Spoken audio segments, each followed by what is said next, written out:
नमस्कार विद्यार्थियों, गजेंद्र ज्ञान धारा में आप सभी का स्वागत है। आज हम कक्षा 11 में संकलित नागमती वियोग वर्णन शीर्षक का अध्ययन करेंगे, जो मलिक मोहम्मद जायसी द्वारा रचित है। पद्मावत महाकाव्य का एक खंड है। जो महाकाव्य है पद्मावत, इसमें वैसे 57 खंड हैं।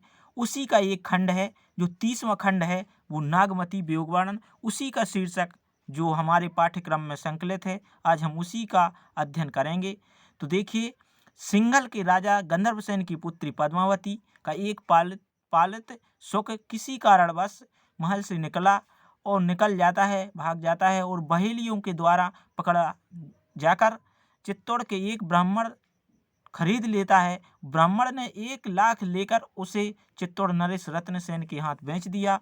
एक दिन उसकी रानी नागमती ने उस बाचाल तोते से अपने रूप के विषय में पूछा, जिस पर उसने पद्मावती की प्रशंसा करते हुए उसकी अपेक्षा रानी का रूप बहुत घटकर बतला दिया। और उस तोते ने कहा कि सिंघल दीप बसे एक रानी, सिंघल दीप बसे एक रानी, तुमरी जैसी चेरी भरे वो के पानी। जैसे तुमरे नैन वैसे उके हरवा, जैसे तुमरे नैन वैसे उके हरवा, जैसी तुमरी जीव तैसे उके तरवा, सिंघल दीप बसे एक रानी, तुमरी जैसी चेरी भरे ओके पानी। जब इस प्रकार से उस तोते ने वाक्य बोले कहा तो रानी क्रोधित हुई और उन्होंने अपने नौकरों को आदेश दिया तोते को मार डालने का।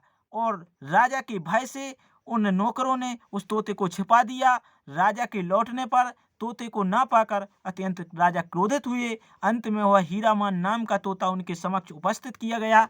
राजा ने उससे संपूर्ण घटना सुनी।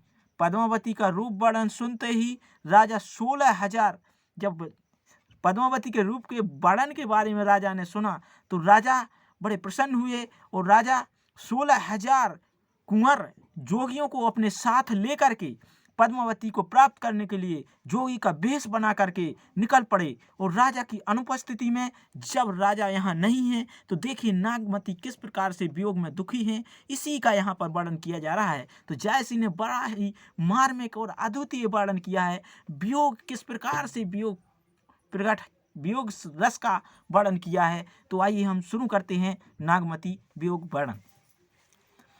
कि नागमती चेते पथ और हेरा, पियो जो गए पुनि कीन न फेरा। कि नागमती चेते और पथ हेरा, पियो जो गए पुनि कीन न फेरा। कि नांगर काहू नारी बस परा, तेई मोरे पियू मोसो हरा, तेई मोरे पियू मोसो हरा। कि सुआ काले होई ले गयो पियू, पियू नहीं जाति बर जीयू। तो देखिए नागमती किस प्रकार से आज अपने जब राजा नागमती को छोड़ करके चित्तौड़ से और पद्मावती को के पास चले गए हैं, तो देखिए किस प्रकार से कि नागमती किस प्रकार से चित्त और पथ हेरा। नागमती चेते और पथ हेरा, पियो जो गए पुनि कीने न फेरा। तो देखिए किस प्रकार से आज चित्त और यानी चित्त लगा करके चित्त से और हृदय से पथ यानी रास्ते की तरफ निहार रही हैं, हेर रही हैं। और जब पियू यानी प्रीतम, उनके प्रीतम जो जब से गए हैं, पुनि यानी दोबारा, फिर कीन न फेरा, फिर दोबारा लौटकर अभी तक नहीं आए हैं। इस प्रकार से रास्ते को निहार रही हैं और क्या कहती हैं कि नांगर काहू नारी बस परा, ते ही मोरे पियू मोसो हरा। कहती हैं नागर यानी किसी चतुर नारी ने, काहू किसी चतुर, नागर यानी चतुर, काहू यानी किसी, नारी यानी स्त्री ने बस परा, लगता है कि किसी चतुर नारी ने अपने बस में कर लिया है। और तेई मोरे पियू मोसो हरा, और ऐसा उसने ही, ते यानी उसने, मोर यानी हमारे, पियू यानी प्रीतम को, मोसे यानी हमसे, हरा यानी छीन लिया है। तो ऐसा लगता है जिस उसी नारी ने हमारे प्रीतम को हमसे छीन लिया है। और क्या कहते हैं, क्या कहा कि सुआ काले होई ले गया पीयू, पीयू नहीं जाते जाते बरी जीऊ। कहती हैं वो सुआ, सुआ नहीं था, अर्थात वह सुआ तोता नहीं था, वह हमारे लिए काल था। सुआ काल हुई लैया पीयू, वह काल रूप बनकर आया हमारे लिए और हमारे प्रीतम को हमसे छीन कर ले गया। और क्या कहती हैं, ओ पीयू नहीं जाते जाते बरू जीऊ। और कहती हैं कि केवल हमारे प्रीतम ही नहीं गए, वह तो पीयू नहीं जात, केवल हमारे प्रीतम ही नहीं गए, जात बरी जीव, ऐसा लगा कि उनके साथ साथ हमारा जीवन भी चला गया है। और क्या कहती हैं कि भयऊ नारायण बावन करा, राज करत राजा बलि छरा। वो कहती हैं कि ऐसा मुझे ऐसा प्रतीत होता है, भयऊ नारायण बावन करा, एक बार नारायण यानी विष्णु, नारायण यानी विष्णु जो थे, विष्णु ने नारायण रूप धारण करके, बावन का अवतार विष्णु ने बावन ब्राह्मण का रूप धारण करके और राजा राज करत, राज भोगते हुए, राज करते हुए राजा बलि को जिस प्रकार से छल लिया था, छरा यानी छल लिया था, वैसे ही यहाँ पर आज वह तोता आया और हमारे प्रीतम को हमसे छल के ले गया। कि करन पासली ने के छंदू, बिरप्र रूप धरी झिलमिल इंदु। कि करन पासली ने के छंदू, बेप्र रूप धरे झिलमिल इंदु। कहते हैं कि करण पास, करण यानी कर्ण, करण यानी कर्ण, जो कर्ण था, कर्ण पास यानी कवच, कर्ण के पास जो कवच था, उस लीनो छंदु यानी छल से, विप्र रूप, ब्राह्मण का रूप धर के, और झिलमिलिंदु, उस इंद्र ने छल लिया, उस विप्र का रूप धर करके जो कर्ण था। भाई कर्ण कौन था? कर्ण जो था वो द्रौपदी का देवर था और कुंती का पुत्र था, वही कर्ण। तो देखिए किस प्रकार से कर्ण, जिस प्रकार से कर्ण के जो पास जो कवच और कुंडल थे, वह छल से ब्राह्मण का रूप धारण करके इंद्र ने छल करके ले लिया, ठीक वैसे ही यहाँ पर उस तोते ने हमारे प्रीतम को हमसे छल लिया। और क्या किस प्रकार से अपने व्यथा कह रही हैं कि मानत भोगे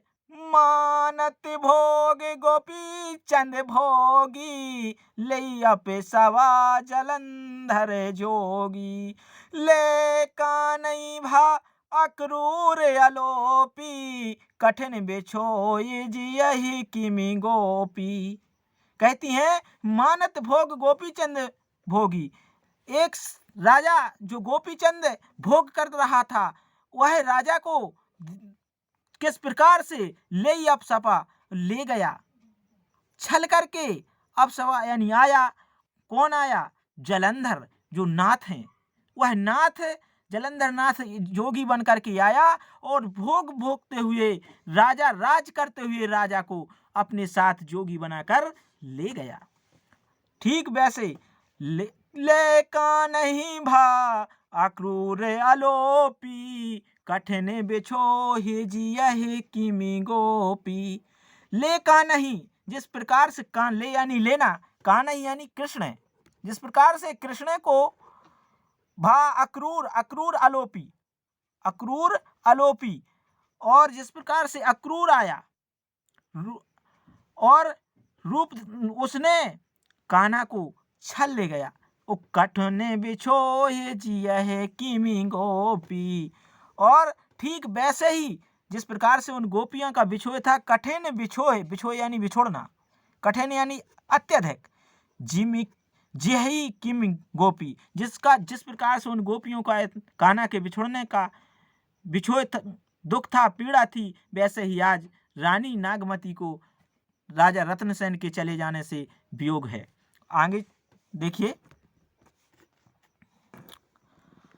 कि सारस जोरी कौन हरी, कि सारस जोरी कौन हरी, मारे ब्याधाली, कि झुरी झुरी पिंजर हो भई, बिरह काले मोहिदीन।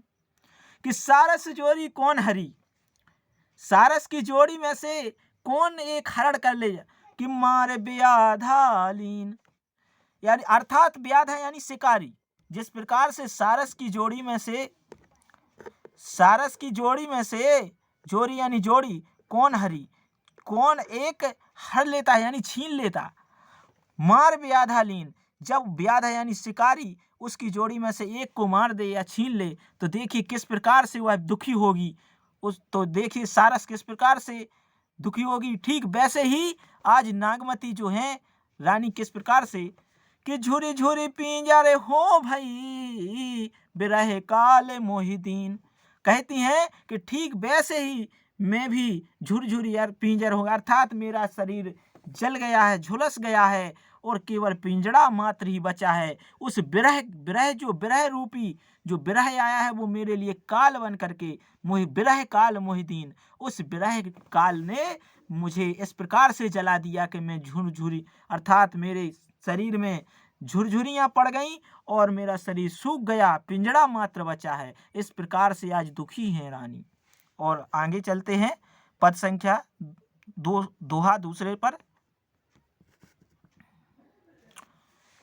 कि पियो वियोगी असे बाउर जीऊ, पपिहा नित्य बोले पियू पियू, हो पियो वियोगी असे बाउर जीऊ, पपिहा नित्य बोले पियू पियू, अधिक काम दाधे सो रामा, हरि ले सुआ गायऊ पियो नामा।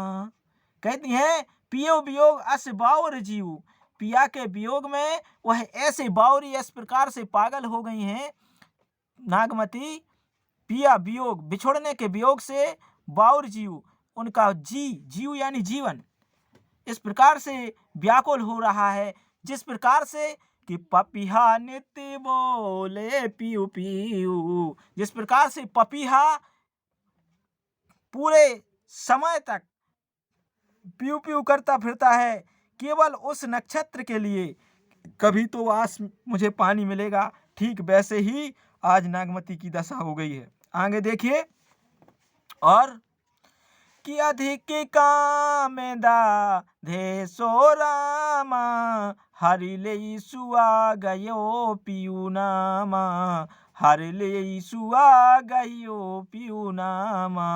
कहती हैं कि अधिक काम, और इस अधिक काम यानी कामदेव, अर्थात काम अर्थात वियोग पीड़ा, इस प्रकार से दाधे यानी जला, अधिक काम, अधिक यानी अत्यधिक, काम दाधे यानी जलाए, सो रामा, हे प्रभु सो मुझे काम अत्यधिक वियोग पहुंचा रहा है, अधिक जला रहा है, अधिक दाधे यानी जला रहा है। और हरि ले सुआ गयो पियू नामा, हरि हरण लेकर के तो वह सुआ मेरे प्रीतम को गयो पियू नामा, और साथ में मेरे पिया तो गए सो गए, साथ में उनका नाम भी मुझसे हरण कर ले गया। सुआ यानी तोता।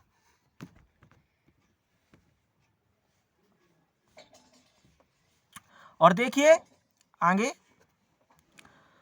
कि बिरह बानी तसे लागे न डोली, कि बिरह बानी तसे लागे न डोली, रकते पसीजे भींजे गई चोली, कि सूखा हिया हारे भा भारी, हरे हरे प्राण तजहि सबो नारी। कहती हैं कि विरह रूपी बाण मेरे हृदय में ऐसे लग रहा है, लाग न डोली, ऐसे लगा कि ना यानी नहीं, मैं हिल भी नहीं पा रही हूँ। और क्या कह रही हैं कि रकते पसीज भींजे गई चोली, और जिसके उस विरह रूपी वियोग के बाण, विरह रूपी बाण ने मुझे इस प्रकार से आघात पहुंचाया, घायल किया कि मेरे हृदय से, मेरे शरीर से पसीज भींज के, रकत पसी, मेरे हृदय से, मेरे शरीर से रक्त यानी रक्तमय, रक्त का बहने लगा, पसीज और रक्तमय आंसुओं से भींज गया, मेरा पूरा शरीर भींज गया।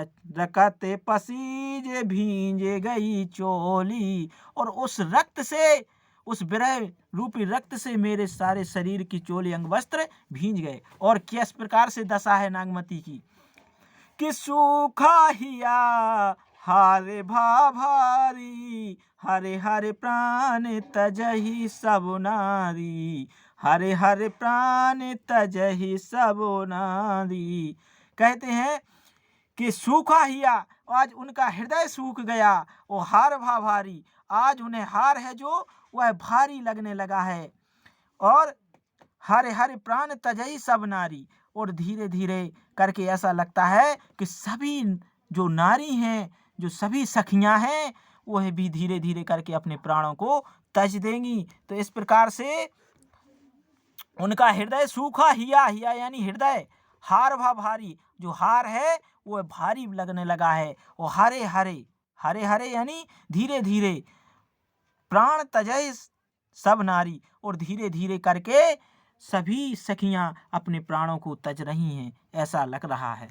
और कि खन एक आओ पेट में सांसा, खन ही जाहे जियो होई निराशा।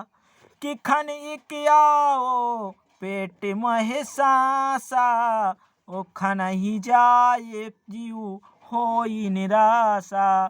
कि पवन डोला वही सींचहि चोला, कि पवन डोला वही सींचहि चोला, पहर एक समझई मुखे बोला। प्राण पयान होत को राखा, को सुनाओ प्रीतम के भाखा। कहती हैं किस किस प्रकार से आज कि खन एक आओ पेट में, एक क्षण कभी मेरे हृदय में धड़कन आती है, क्षण, खन यानी क्षण, कि खन एक आओ पेट में सांसा। कभी कभी ऐसा प्रतीत लगने लगता है कि खन किसी क्षण कि मेरी सांसें टूट रही हैं, और कभी कभी सांस चलने लगती है। और कभी किसी क्षण जाए पियू, कि खन ही जाए जियू होई निराशा, और किसी क्षण जाए मेरे प्राण निकल रहे हैं, ऐसा निराशा होने लगती है। जीव यानी जीवन, जीव यानी जीवन, जीव यानी जीवन, जीवन निकलने वाला है। तो इस प्रकार से आज रानी की दशा है नागमती की। और कि पवन डोला वही सींचहि चोला, और जब ऐसी स्थिति देखती हैं तो उनकी सखियां क्या करती हैं नागमती की, कभी हवा करती हैं बिजने से, पवन डोला वही सींचहि चोला, और उनके चोला यानी शरीर के ऊपर पानी छिड़कती हैं, पानी डालती हैं। उपहार एक समझई मुख बोला, और एक दो पहर, एक पहर के बाद कभी कभी उनके मुख से शब्द निकलते हैं तो उन्हें आशा बनती है, और वो धैर्य बंधाते हैं। और किस प्रकार से कि प्राण पयान होते को राखा, को सुनाओ प्रीतम के भाखा। और प्राण पयान होत को राखा, अब मेरे प्राण पयान यानी निकलने वाले हैं, प्राण पयान अर्थात छूटने वाले हैं, प्रस्थान, प्रस्थान करने वाले, प्राण पयान होत अर्थात प्राण पयान यानी प्रस्थान करने वाले हैं, प्रस्थान। प्राण पयान, पयान यानी प्रस्थान।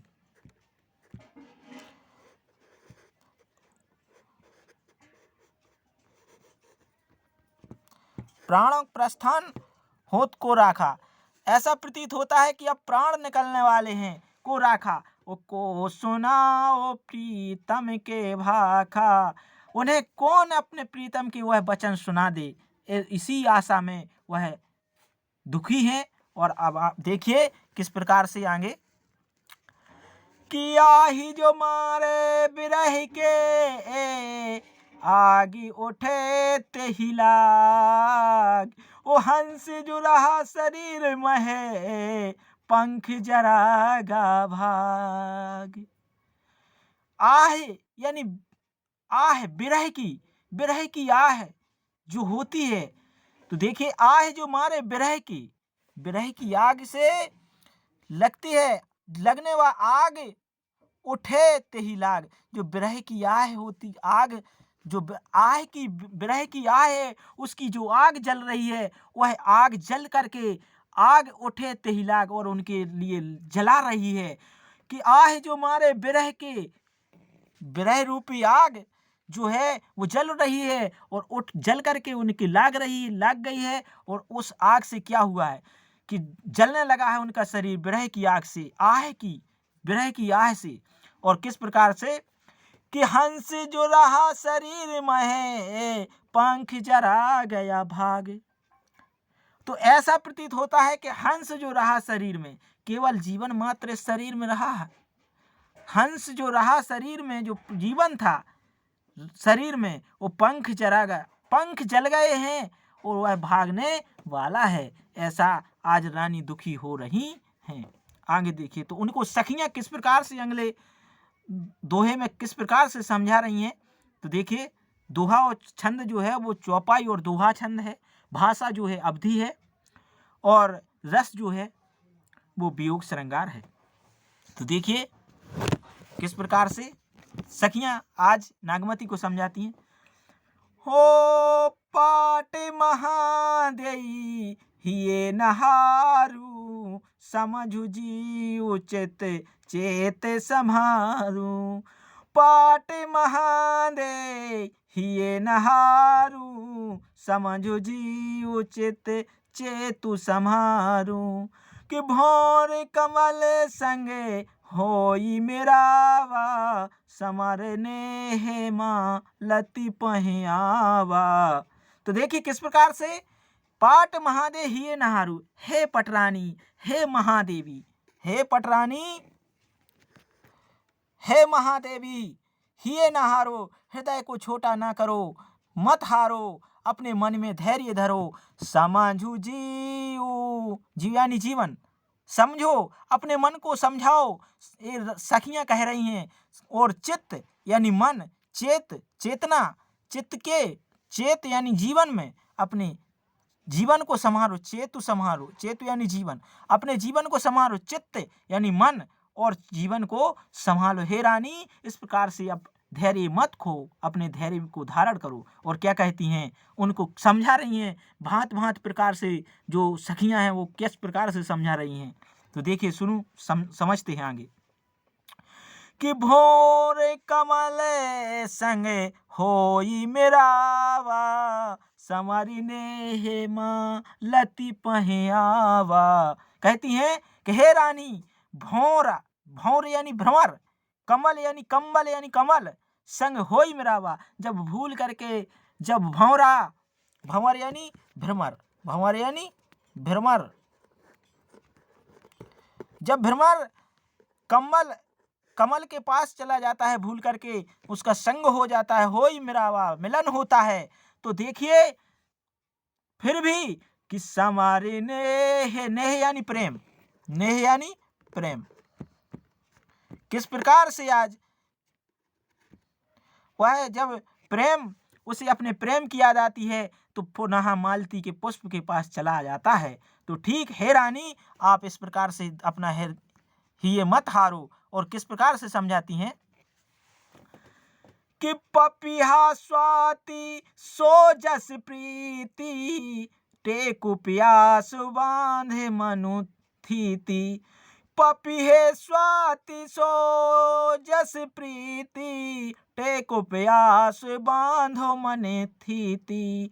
कि धरती जैसे गगन सोनेहा, पलट आओ बरसा ऋतु मेहा, पलट आओ बरसा ऋतु मेहा। इस प्रकार से समझाती हैं हे रानी। किस प्रकार से सखियां समझा रही हैं नागमती के लिए कि पपीहा, जिस प्रकार से पपीहा, स्वाति एक नक्षत्र है। क्या है?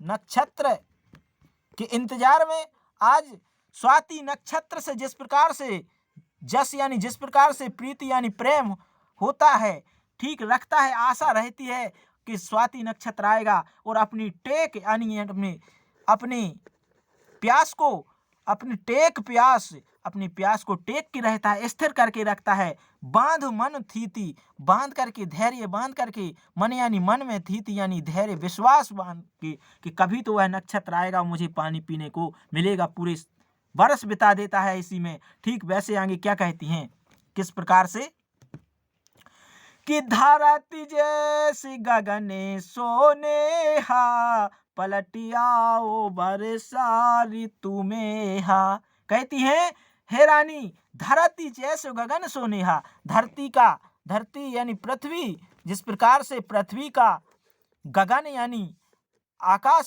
से जिस प्रकार से सो यानी से, नेहा यानी प्रेम होता है, ठीक वैसे ही जब वह वहां से बिछुड़ता है तो देखिए कि पलटिया बरसा ऋतु मेहा, और फिर वह पुनः पलट करके, लौट करके जब वर्षा ऋतु आती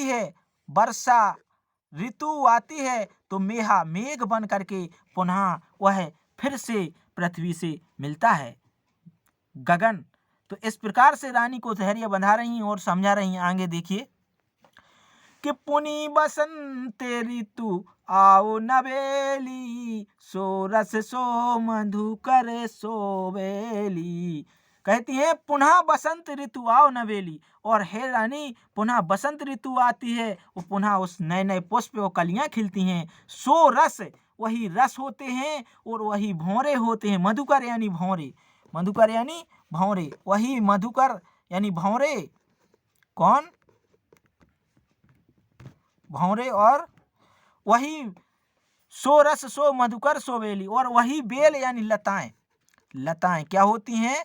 लताएं होती हैं। हे रानी, ठीक इसी प्रकार से आप भी अपने हृदय में धैर्य रखिए। और क्या कहती हैं कि जिन यस जीवे करस तू बारी, यह तरवरी पुनि उठहि सवारी।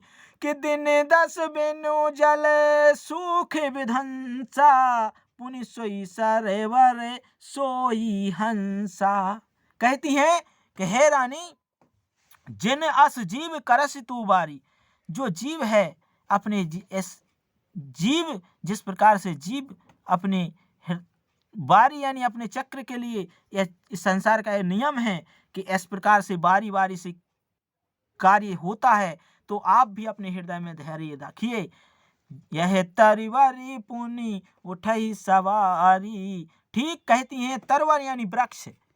कहती हैं सखियां कि यह तरवरी पुनः उठई सवारी, जिस प्रकार से बसंत ऋतु आती है तो पुनः फिर दोबारा से उठई सवारी, फिर से उसमें फल फूल लगते हैं। इस प्रकार से सखियां आज रानी को धैर्य बंधा रही हैं और कहती हैं कि दिन 10 बिनु जल सूख विधंसा, पुनि सोई सरवर सोई हंसा। कहती हैं कि दिन 10, जो समुद्र, जो नदी, जो जल जो सूख गया था, सूख विधंसा, 10 दिन के लिए, 10 दिन बिन जल के सूख विध्वंसा, जो समुद्र बिना जल के सूख गया था हे रानी, वह पुनः आज वर्षा ऋतु आने पर पुनि सोई सरोवर सोई हंसा, जो सरोवर के सूखा हुआ था आज वही सरोवर फिर से पानी से भरा है, और जो हंस उसे छोड़कर चले गए थे वह हंस पुनः उसी सरोवर में दिखाई दे रहे हैं। इस प्रकार से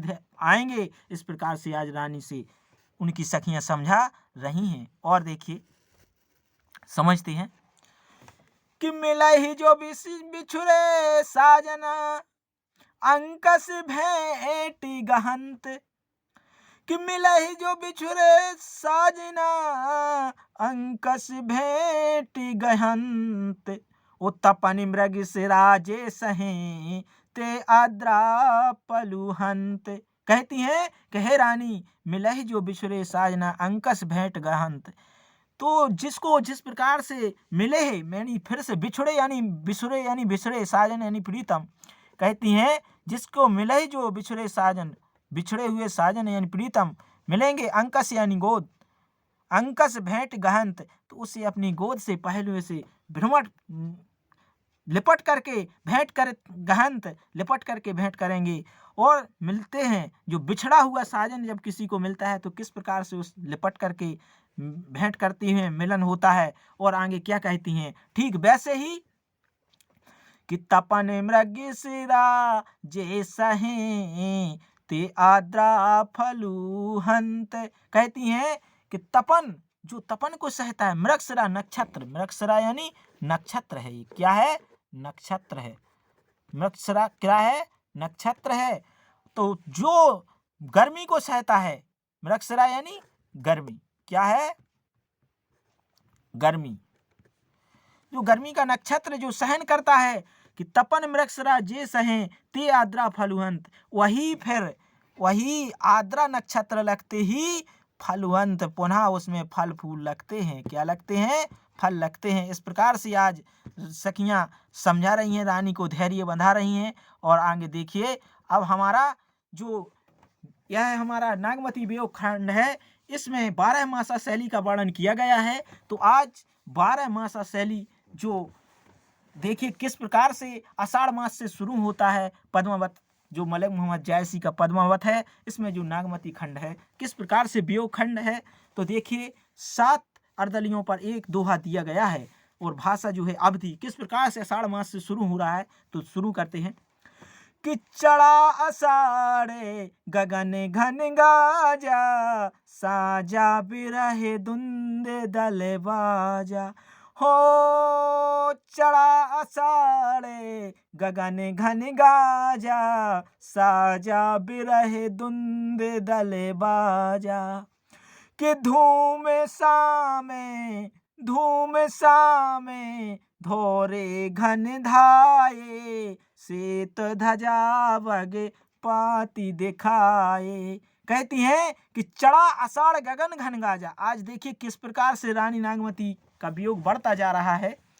अब तो आषाढ़ माह लग गया है, आषाढ़ मास लग गया है, और गगन घन गाजा, और गगन नव अंबर से आज घन यानी मेघ गरज रहे हैं, और ऐसा प्रतीत होता है, साजा बिरह धुंध दल यानी समूह सेना, आज उसने बिरह रूपी सेना लेकर के बाजे बजाते हुए हमारे ऊपर चढ़ाई कर दी हो। आज इस प्रकार से आज उनका वियोग और बढ़ रहा है। और आगे कि धूम सामे हो रे घन धाये, श्वेत ध्वजा,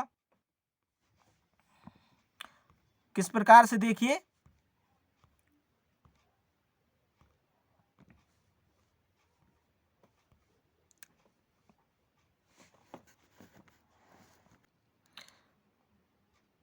तो देखिए किस प्रकार से धूम शाम धौरे घन धाये, धूम शाम यानी शामले, धूम यानी धुआंरे, रंग से धौरे यानी सफेद, घन यानी मेघ बादल, धाये यानी दौड़ते हुए आ रहे हैं, और श्वेत ध्वजा बगपाती दिखाए, और श्वेत ध्वजा यानी झंडा लेकर के ऐसा प्रतीत होता है, जो बगले हैं उनकी जो पंक्तियां हैं वो दिखाई दे रही जैसे श्वेत ध्वज लेकर के आ रहे हों। और आगे देखिए कि हो खड़क बीज चमके चहुओरा, बूंद बाने बारे सही घन घोरा। हो खड़क बीजू चमके चहुओरा, बूंद बाने बारे सही घन घोरा। ओ नहीं घटा आई चहु फेरी, कंते ओबारू मदन हो घेरी, कंते ओबारू मदन हो घेरी। तो देखिए किस प्रकार से खड़ग बीच चमके चहुओरा, खड़ग रूपी बिजली आज चारों ओर चमक रही है, और बूंद बान, जो बूंद हैं वो बान रूपी बूंदे बरस सही घन घोरा, और बान रूपी बूंदें घनघोर बारिश कर रही हैं, बरस रही हैं। बाणों की वर्षा, बूंदें जो हैं बाण रूपी बूंदों की बारिश हो रही है, घनघोर बारिश हो रही है। और देखिए जो किस प्रकार से, इस प्रकार से उनका वियोग बढ़ रहा है।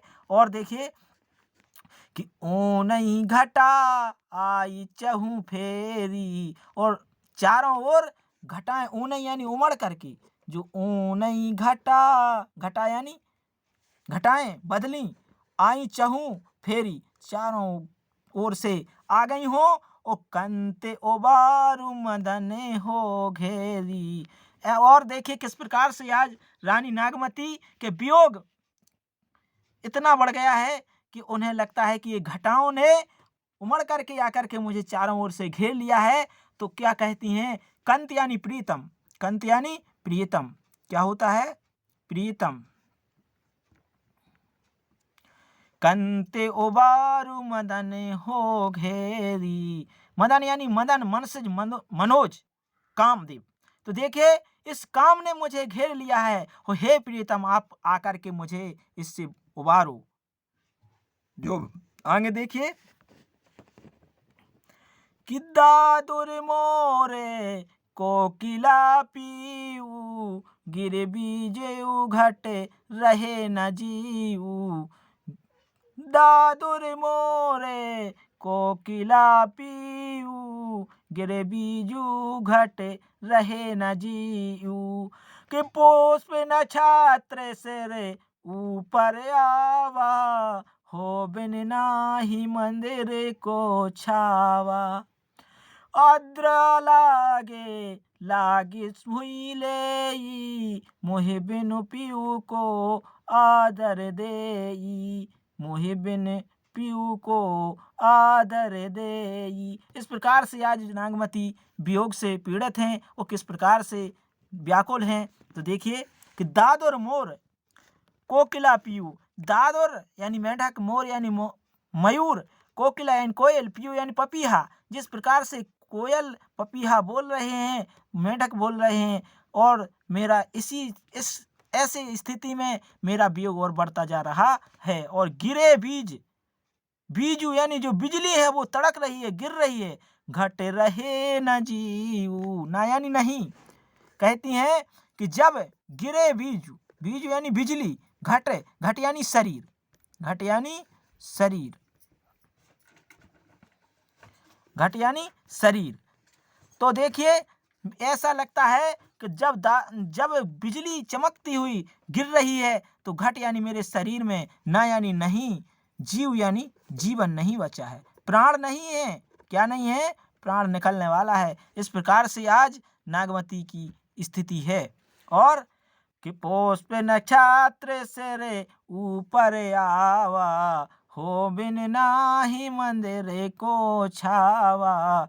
कहती हैं कि पुष्प नक्षत्र लगा है और बारिश हो रही है, उस सिर ऊपर आवा, सिर के ऊपर आ गया है, अर्थात सिर ऊपर आवा, अर्थात चारों ओर से बारिश हो रही है। और मेरा जो महल है, मेरा मकान है, आप पीतम के बिना बिन नाही मंदिर को छावा। कहते हैं कि हो बिन ना है, ना यानी नाथ, मेरे प्रीतम नहीं है, अर्थात मंदिर यानी घर, मंदिर यानी घर, मेरे घर को कौन छाए, अर्थात प्रीतम के बिना मेरे घर को कौन छाए। इसलिए पुष्प नक्षत्र में वह दुखी हैं। और आगे देखिए कि आद्रा लागी लागे भूई ले, भूई यानी भूमि।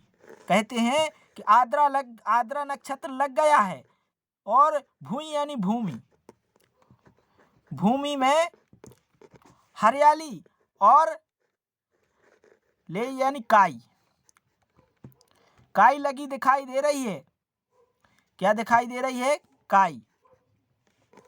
और मोहे बिनु पियो को आदर देई, अर्थात मुझे, मोही अर्थात मुझे बिना पियू, पियू यानी प्रीतम के बिना कौन आदर देगा, इस प्रकार से दुखी हैं।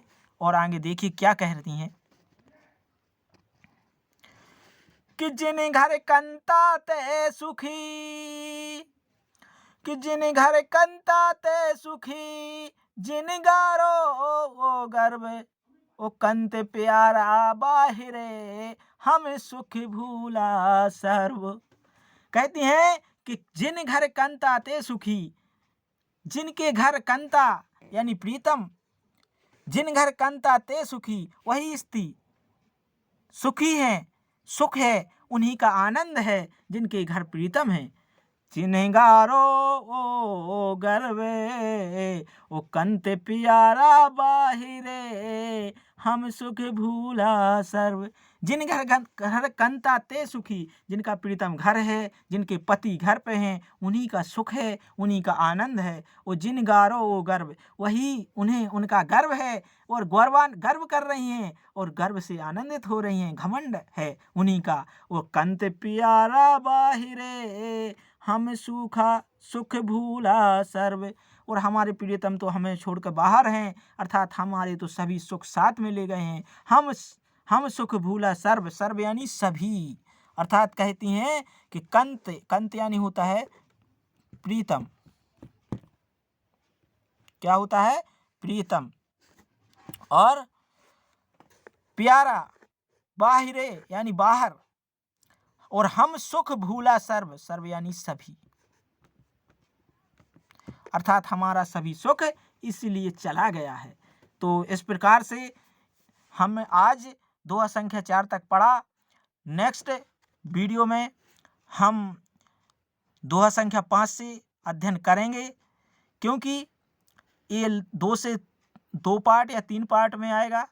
ये 30वां खंड है, नागमती वियोग खंड, जो पद्मावत मलिक मोहम्मद जायसी का द्वितीय महाकाव्य है। तो आज हमने दोहा संख्या 4 तक पढ़ा, और दोहा संख्या 5 से हम अगले दिन पढ़ेंगे। और इसकी जो भाषा थी वो अवधि है, और जो छंद है दोहा और चौपाई, और जो रस है वो वियोग श्रृंगार है। तो इस प्रकार से विद्यार्थियों की मांग पर हम ये वीडियो बना रहे हैं। तो आज के लिए इतना ही। जय हिंद, जय हिंदी।